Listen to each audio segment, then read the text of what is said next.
They saw an old woman in a cardigan. She saw 40 years of experience they'd just insulted. 3 weeks later, her granddaughter walked into prom wearing the dress everyone assumed was couture. It wasn't. It was revenge, sewn with love. The boutique windows gleamed like something from a magazine. Evelyn stood on the sidewalk for a long moment, watching the mannequins pose in their silk and sequins, their perfect plastic faces tilted at angles no real woman would hold. She clutched her purse a little tighter and reminded herself why she was here. Prom. Her granddaughter Sophie's prom was in 3 weeks, and Sophie had been looking at dresses online for months, always closing her laptop when Evelyn walked into the room, always saying, "It's fine, Grandma. I'll figure something out."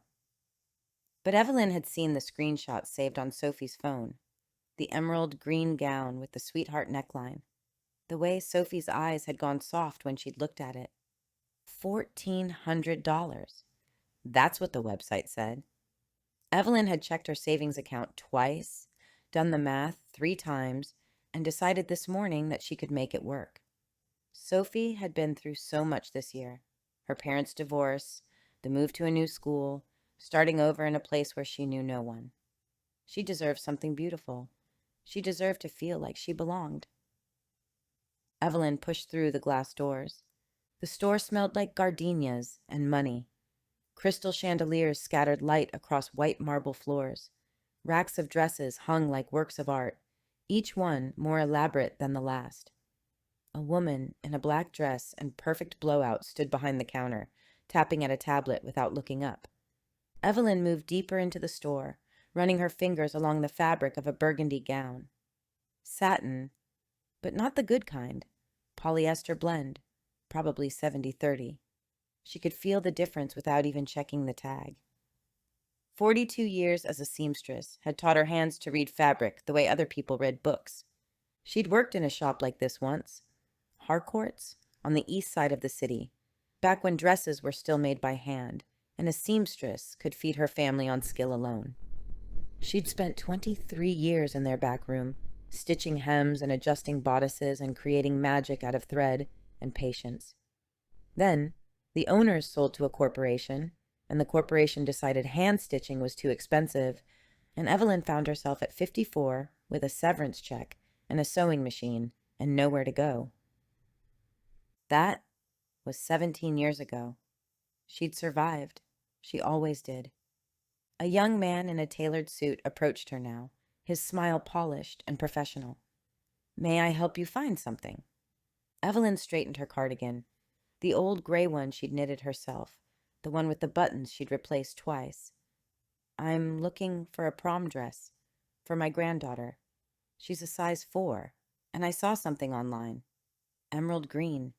Sweetheart neckline?" The young man's smile flickered, just slightly. He glanced at her cardigan, her sensible shoes, the purse she'd carried for 15 years. "Of course. Let me check what we have in stock." He disappeared into the back. Evelyn continued browsing. She found herself examining the stitching on a lavender ball gown, noting the uneven tension in the thread, the way the seams puckered slightly at the waist. Amateur work. Mass-produced. Marked up 300% because of the label sewn inside. She could make this dress in her sleep. She could make it better. The young man returned with another man beside him. Older, broader, wearing a dark suit and an earpiece like he was guarding a president instead of a dress shop.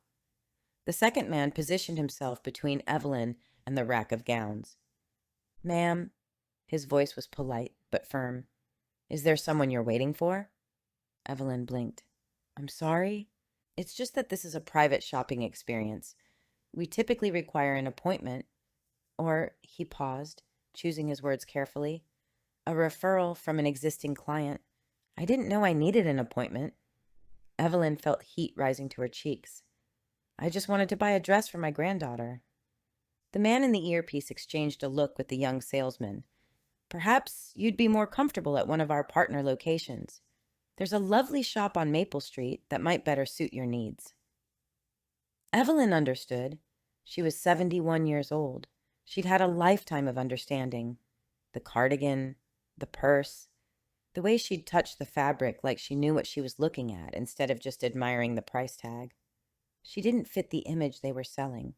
She was lowering the tone simply by existing in their space. Behind her, the door chimed. A younger woman entered. Blonde, designer bag, heels that clicked against the marble with authority. Both men turned toward her like flowers toward the sun. "Mrs. Ashford!" The salesman's voice transformed completely. "So wonderful to see you. Your alterations are ready." Evelyn stood very still. The security guard had already forgotten her, moving aside to let Mrs. Ashford pass, his body language making clear who belonged here and who didn't. "Ma'am." The guard's attention returned to Evelyn. "I can show you to the door." She thought about arguing. She thought about explaining that she'd spent more years working with fabric than this guard had been alive, that she could identify the thread count of his suit jacket from 3 feet away, that the couture they were selling was probably stitched in the same overseas factories that had put her out of work. But Sophie's face flashed in her mind. Sophie, who was already struggling to fit in at her new school. Sophie, who had begged Evelyn not to come dress shopping with her because what if someone sees us and thinks we're poor? Evelyn would not make a scene.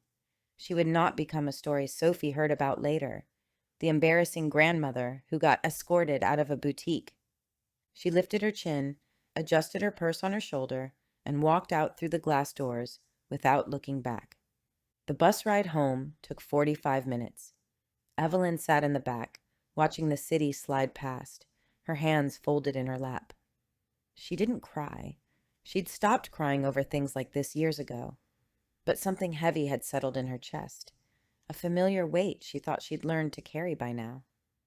When she got home, she made herself a cup of tea and sat at the kitchen table. Sophie was at her mother's house tonight.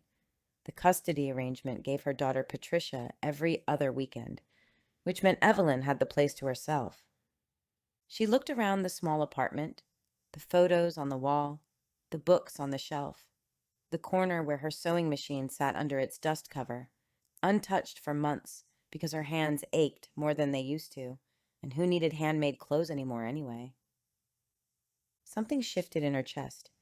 Evelyn set down her tea and walked to the corner. She lifted the dust cover and looked at the old Singer, a 1973 model she'd bought secondhand when she was first married, maintained and repaired, and kept running for 51 years. The needle was still threaded with white. She couldn't remember what she'd been working on the last time she'd used it. She thought about the emerald dress in Sophie's screenshots, the sweetheart neckline, the way the skirt fell in soft folds from a fitted waist. She could see it perfectly in her mind. Not the version from the website, but a better version. A version with real silk instead of polyester blend, with hand-stitched hems and boning that would actually support instead of just suggesting shape. She could make that dress. She could make it better than anything in that boutique. Evelyn sat down at the machine. The next 3 weeks disappeared into fabric and thread. Evelyn found silk at a wholesaler downtown. Real silk, the good kind, in an emerald green that caught the light like something alive. She bought boning and interfacing and a zipper so fine it was nearly invisible. She dug out her old patterns and modified them from memory, adjusting for Sophie's measurements, adding details she'd learned across 4 decades of dressmaking. Her hands ached. Her back ached. She worked until midnight and woke at dawn to work again. Patricia called to ask if she was feeling all right, and Evelyn said she was fine, just busy with a project. Nothing to worry about. She didn't tell Sophie. She didn't tell anyone. This was between her and the fabric, between her and the machine, between her and every person who had ever looked at her cardigan and decided she didn't belong. The night before prom, Evelyn wrapped the dress in tissue paper and drove to Patricia's house. Sophie answered the door in sweatpants and a messy bun, her eyes red-rimmed. She'd been crying. The dress I ordered didn't come. Sophie's voice cracked. The shipping got delayed, and it won't be here until next week, and prom is tomorrow, and I don't have anything to wear. Evelyn held out the box. Sophie looked at her, confused. What's this? Open it. Sophie carried the box to the living room and lifted the lid. She pushed aside the tissue paper, and then she stopped breathing. The dress glowed against the white paper, emerald silk cascading in perfect folds, a sweetheart neckline that would frame Sophie's face like a portrait, delicate beading along the waist that caught the light and scattered it like stars. Grandma, Sophie's voice was barely a whisper.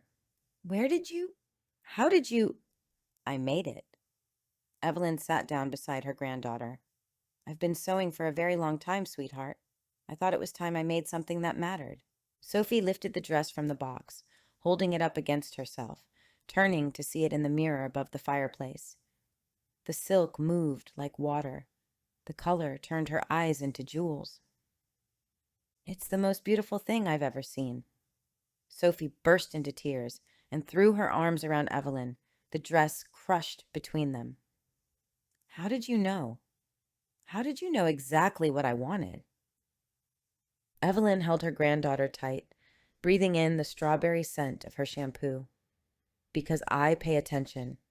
Because I love you. Because some things are worth staying up until midnight for. The night of prom, Evelyn sat in her apartment and waited.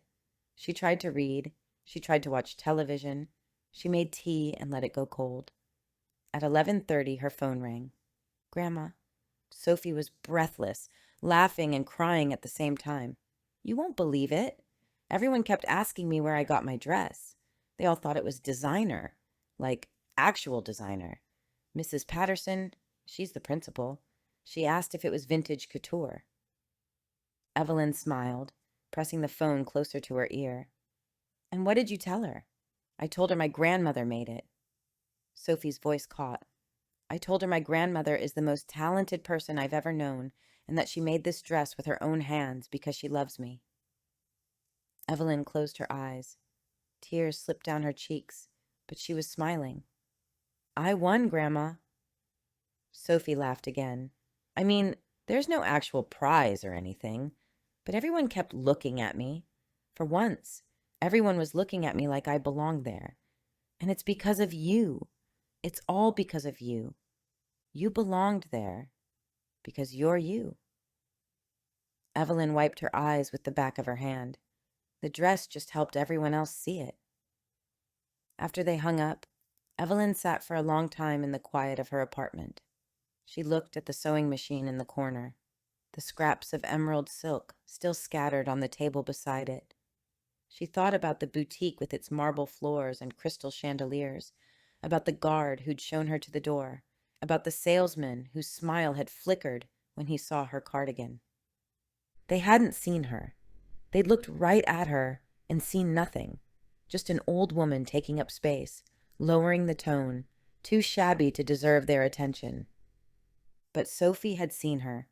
Sophie had held up that dress and understood exactly what it meant, the hours and the skill and the love stitched into every seam. That was enough. That was everything. Evelyn covered the sewing machine and went to bed, still smiling, carrying the sound of her granddaughter's joy like a song she'd finally remembered the words to after years of humming in the dark.